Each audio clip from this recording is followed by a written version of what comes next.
প্রতিদিনের মতোই ইফতি সন্ধেবেলা ক্রিকেট খেলে বাড়ি ফিরতেছিল। ইফতির বাড়িটা ছিল ও যে মাঠে ক্রিকেট খেলে তার থেকে বেশ খানিকটা দূরে, যেখানে ঘনবসতির পরিমাণ অনেক কম। ইফতি হাঁটতে হাঁটতে হঠাৎ খেয়াল করে তার থেকে প্রায় 30 হাত দূরে একটা কুকুর রাস্তার ডান দিকে বসে আছে। ও একটু ভালো করে খেয়াল করে দেখলো, আসলে ওইটা কোনো কুকুর না, ওটা কুকুর থেকেও বড় এবং অদ্ভুত ধরনের একটা প্রাণী। ইফতি দাঁড়িয়ে যায়, কারণ সেই প্রাণীটা তার দিকেই এক দৃষ্টিতে তাকিয়ে আছে। ইফতি কি করবে না করবে ভাবতেই পেছন থেকে তার নাম ধরে ঢাকা একটি আওয়াজ শুনতে পায়, ইফতি। সে পেছন ফিরে তাকায় এবং দেখতে পায় তার পেছনে দূর দূরান্ত পর্যন্ত কেউ নেই। সে আবার সামনের দিকে তাকায় এবং দেখতে পায় সে কুকুরের মতো দেখতে অদ্ভুত প্রাণী বা অভাবটাও সামনে নেই। ইফতি ঘটনাটাকে একটু স্বাভাবিকভাবে নিজের মনের ভুল হিসেবেই ধরে নেয়। সে তার বাড়ির দিকে যেতে থাকে। সে যখন তার বাড়িতে গিয়ে পৌঁছায় তখন সে অদ্ভুত একটা জিনিস খেয়াল করে। তার বাড়িতে কোনো আলো জ্বলতেছে না এবং আশেপাশে একটু দূরে বাড়ি ঘরগুলোতেও কোনো আলো নেই। ইফতি বাসায় ঢুকে এবং তার মাকে ডাকে, কিন্তু তার ডাকে কেউই সাড়া দেয় না। সে পুরো বাড়ি খোঁজে, কিন্তু তার মাকে সে কোথাও খুঁজে পায় না। পুরো বাড়িতে সে একা। ইফতি আশেপাশে বাড়িগুলোতেও গিয়ে খোঁজ নেয়, কিন্তু ইফতি মেইন ধাক্কাটা ওই সময় খায় যখন সে দেখে আশেপাশের বাড়িগুলোতেও কেউ নেই। ইফতি শুধুই একা। এটা আমার বানানো একটা কাল্পনিক ঘটনা হলেও ইফতি যে সিচুয়েশনে আটকা পড়ছে এটাকে বলে মিরর ওয়ার্ল্ড। এখন মিরর ওয়ার্ল্ডটা কি? মিরর ওয়ার্ল্ড হলো আমাদের বাস্তব পৃথিবীর একটা সমান্তরাল প্রতিচ্ছবির জগৎ, যেখানে জায়গা, রাস্তা, ঘরবাড়ির গঠন একেবারে বাস্তব পৃথিবীর মতো, কিন্তু সেখানে একটা স্বাভাবিক জিনিসের উপস্থিতি একেবারেই নাই, মানুষ, জীবের অস্তিত্ব। আর এটাকেই বলে মিরর ওয়ার্ল্ড বা প্যারালাল ডাইমেনশন।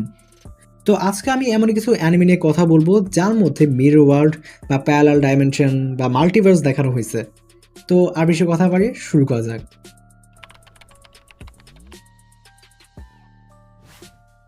আমরা কম বেশি সবাই ডোরেমনের একটা movie Nobita and the steel troops মুভিটা দেখছি।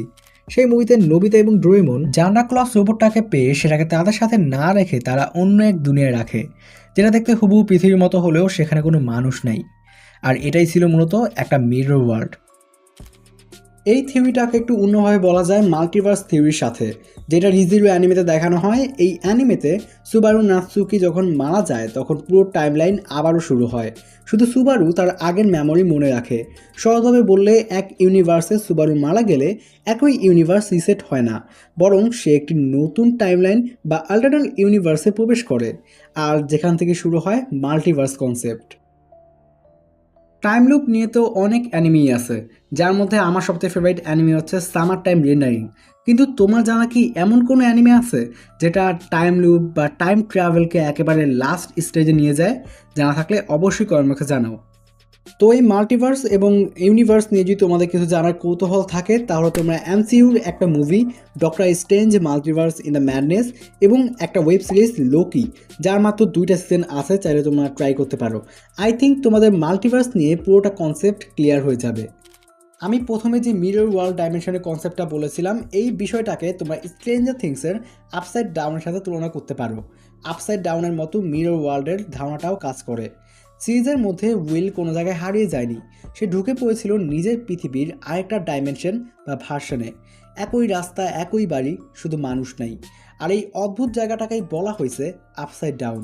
এখন যদি এটাকে মিরর ওয়ার্ল্ডের সাথে মিলাই তাহলে বোঝা যায় মিরর ওয়ার্ল্ড হলো এমন এক জগৎ যেখানে বাস্তব পৃথিবীর সব কিছু একই জায়গায় থাকে, কিন্তু সেখানে ঢুকে পড়লে মানুষ বাস্তব দুনিয়ার চোখের আড়ালে চলে যায়, যা আমরা ইতিমধ্যেই জানি।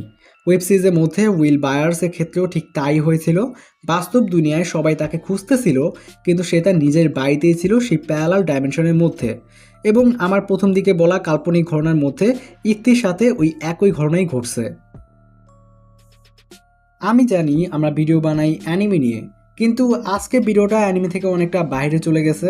সোজা কথা, এটাকে কোনো অ্যানিমে রিলেটেড ভিডিও বলা যায় না। একটু আলাদা কিছু ট্রাই করার চেষ্টা করছি। আমি জানি না কেমন হয়েছে, অবশ্যই কমেন্টে জানিও।